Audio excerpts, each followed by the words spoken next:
Hey fam, what's up, what's up, what's up? This is Robert Anton here, robertanton.com, coming to you with your no frills, the voice commentary from a singer. And tonight is the last night of the voice knockout. There's only one still left with TeamAlicia, and the remaining artists are hoping to move on to the live shows, but who will it be? Let me tell you what happened. What's up fam? Tonight we started out with TeamBlake. It was Andrea Thomas versus Lauren Duski. Andrea did Cry by Faith Hill, and Blake told her that she was sharp the first verse and kind of flat on the upper notes, but he loved the whistle tone note that she hit during rehearsal. Lauren did When You Say Nothing at All by Alison, Krauss and Union Station, and Blake told her that her instinct was to sing a little behind the beat and told her to be mindful of the tempo. So on stage, Andrea kicked it off very sedate, but she was really over enunciating the words and tapping into the emotion of the lyrics. The chorus was so strong in comparison, but she was really belting out those big notes with a smoky, husky, dark tone. Then she landed into the whistle tone and excited the crowd, and I was a little excited too. I thought it was really hot, even though I heard it during rehearsal. Lauren has a little brighter tone, but also has such a nice gruff to it. She was displaying some nice emotion as she started this out, but closed her eyes a little too often for my taste. It kind of cuts us off from the emotions when she should be sharing it with us. Andrea was singing along with her, and I really like Lauren's tone better out of the two of them. Alicia really liked the power in Andrea's voice, but felt Lauren was feeling more than she was singing. Gwen called Andrea an unbelievable singer and preferred her. And Adam said Andrea impressed him and Lauren comforted him but preferred Lauren. And Blake chose Lauren, saying there's no way you can't feel something when listening to her sing. Then there was TeamAlicia, Jack Cassidy versus Vanessa Ferguson. Jack did Unsteady by the Ex-Ambassadors, and Alicia didn't feel a bit of abandonment and wanted him to sing and be more unsteady. And she told him to bear down on his belly. I forget why. Tell me down in the comments if you remember why.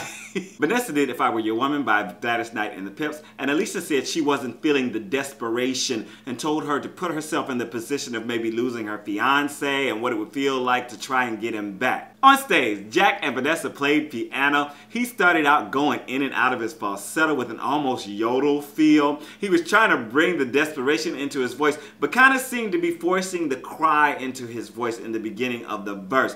But he opened up a bit and became more natural as he hit the chorus the second time, and he created some really nice rounded tones. Vanessa had such a lovely and engaging tone as she started this out, and she was really hitting those low notes. She was bringing some grit and gravel to the upper mid notes also. She held one little wail in there that excited the crowd and Alicia. Gwen seemed to really be moved by the performance as the camera panned over her. She was just all into it, and this was wonderful ear candy, and she found several places to really make the song her own. Gwen told Jack that he showed how emotional he can be, but said Vanessa knocked her out and called it mind-blowing. Adam said he noticed that it was a little bit off for Jack in the beginning and preferred Vanessa. Blake thought Jack could sing very freely and told Vanessa that she was remarkable, saying that she should have saved that for the finale so that she could win the whole thing. And Alicia chose Vanessa, saying that she has an incredible style about her. And if you think I have incredible style about me, please make sure to thumb up the commentary and let me know. It also lets other people know that we are over here discussing The Voice. I thank you so much again for watching, for all your wonderful and crazy comments sometimes, but I thank you so much for your thumbs. TeamAdam was up next with Davina Leone versus Larson. Davina did Toxic by Britney Spears, and Adam told her that he wanted her to change a lot of the melody to highlight her middle range because he said that's her strength.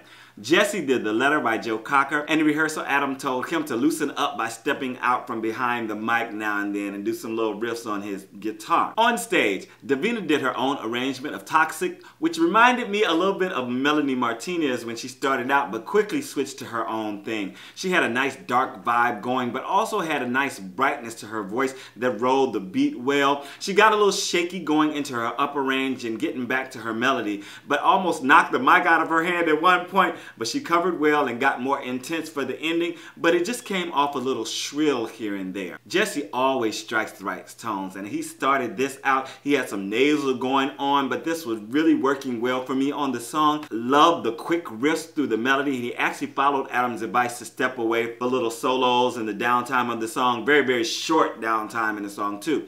That wail on the title line was excellent, and then he repeated it over the backgrounds and then went into a higher pitch to end it. excellent performance. I wasn't crazy about him during his blind audition, but he is really growing on me, just proving that he's such a wonderful performer. Blake said Davina was good and fun, but told Jesse that he burnt the house down.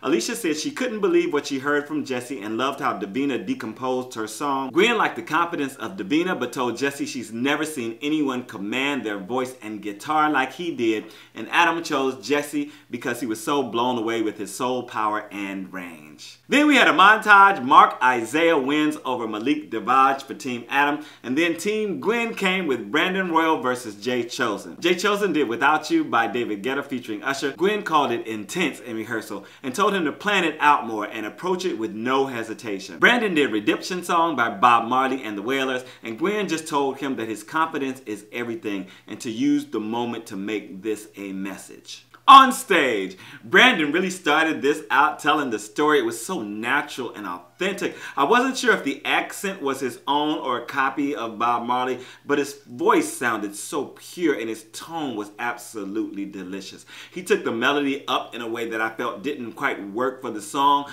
but this was a touching performance. He felt it and I felt him feeling it. JChosen picked a really big song and started with a little whimsy in his face and vocal before really starting to sing the song. I was waiting on the big notes in the chorus, but he faked us out the first time around, and I was totally feeling his emotion on this, and he produced the big note on the second time around, then riffed down off of it. His tone is just so rich, and that ending was beautiful, and it just didn't seem like he was really even working hard at this. This was just so natural. Adam thought Brandon did a cool job and said JChosen crushed it. Blake was wishing for more from Brandon, but felt Jay picked the most challenging song and nailed it, so he favored him. Alicia loved the tenderness Brandon displayed and congratulated them both. And Gwen chose JChosen, calling him fun and deep and a really good singer. TeamBlake was up next with Aliyah Moulden versus Caroline Sky. Aliyah did Before He Cheats by Carrie Underwood, and Blake told her the more she relaxes, the more talented we'll realize she is. He advised her to watch her breath because she was losing some notes on the bottom. Caroline did At Last by Etta James, and Blake told her to be mindful of to really enunciate the lyrics and to come in with some power the first time she sings the title line. So on stage, Aliyah with 1A had such a solid tone in her lower range and then quickly displayed such a strong and precise upper range. She did have a few scoops into some notes, but it looked like it was intentional, and she was totally representing this lyric, giving it to the audience. That little head voice at the end was a surprise and a welcome one. She just got so much of everything going for her, and so young and so little, but all this power in her voice. Now for Caroline, I am still listening to Sundance Head's version of this song. I actually heard it yesterday. I listened to it yesterday, and in relation, this was not a good start. Her first few notes were shaky and sounded a little flat. She has potential, but I think she hears too much of the original and is trying to emulate that. In places, her runs got a little lost, though she nailed the last one before the big note, then did some wandering in her head voice before ending it out. I wrote no bueno. I just was not feeling this at all. Alicia called Aliyah's voice really beautiful and strong. Gwen said Aliyah showed a mature side of her and called it her favorite performance so far, but preferred Caroline.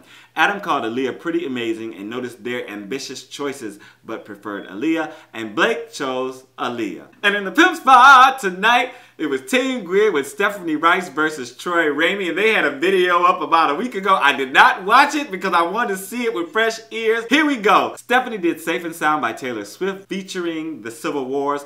Gwen told her in rehearsal to get on top of the high notes and to smile on a certain lyric. Troy did Chandelier by Sia, and Gwen said he totally makes it his own, but told him to stick to the melody more, saying he should learn it exactly like Sia and then pick places to make changes in order to make it his own. On stage, Stephanie played the guitar for this and launched right in with full emotional intent and a haunting vocal projection. She also kind of looked like a fashionable witch to add to the performance, right? This had such a folksy feel to it and had me very emotionally conflicted. You know, it had such a sad melody but comforting lyrics, and she brought that all out in this and handled it very well. Troy seemed to mumble through this a little too often for me, but his His emotion was good, and he changed this just enough to make it believable in his voice. I like when he was reaching for those high notes and giving us all that gruff. Some of the notes he finessed really left me wondering, like, how the heck did he come up with that? Because they're the type of thing, like, as a singer, I know I would have tried to actually hit those notes, but he just kind of bumped on them and came off. Or